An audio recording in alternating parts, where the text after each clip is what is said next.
still a practitioner of law. I'm a writer. I translate into English, Kiswahili. I've translated. I'm writing fiction now. I'm a martial artist. It doesn't mean that you abandon. You then know what you are good at. And there is a sense in which my martial arts helps me in other things. So don't be one who believes that you only do one thing. You must be agile.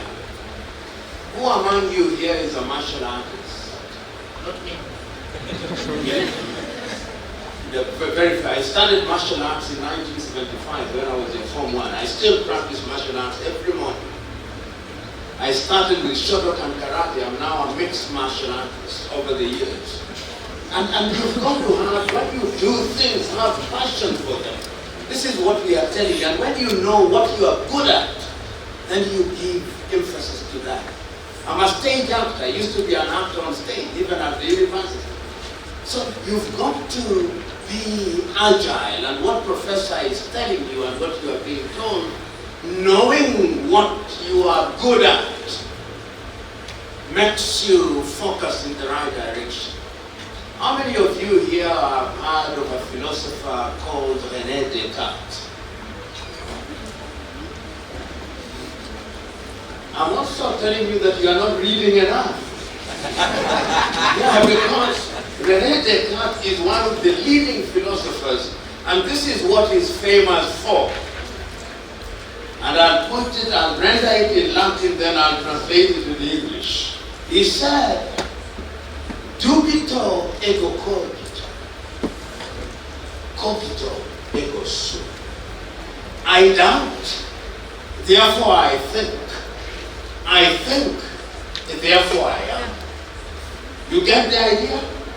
So from today, know a person called René Descartes and what is called the cogito principle. Because when you think, therefore you are.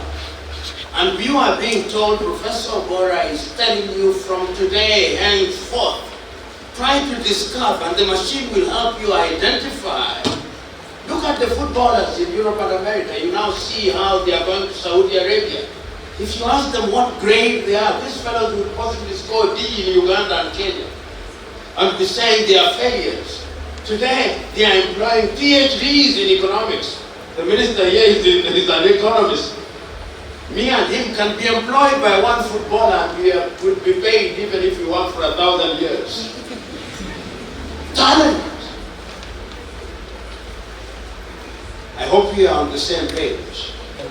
If you look at the curriculum changes that are going on in East Africa now, the competency-based, it is informed by the realization that we ought to have an education system that identifies a learner's competences very early on.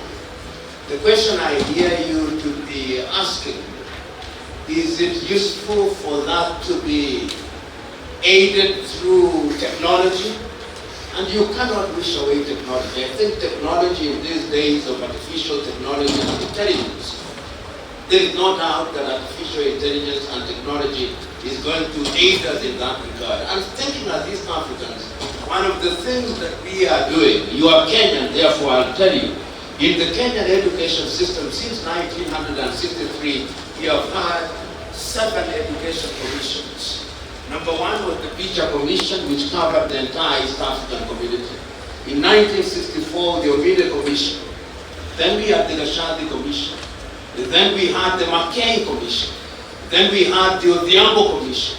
Then we had the Koech Commission. The 7th, which is this year, which is the Munavo Commission, which talks about competency-based. And in Uganda, I believe, they are also talking about CBC. In Tanzania, the idea is, how do we identify your talent very early on? And the beauty of science, science is not foolproof, but history has demonstrated not once, not twice, that science helps. Science helps us to understand things. Science is a game changer.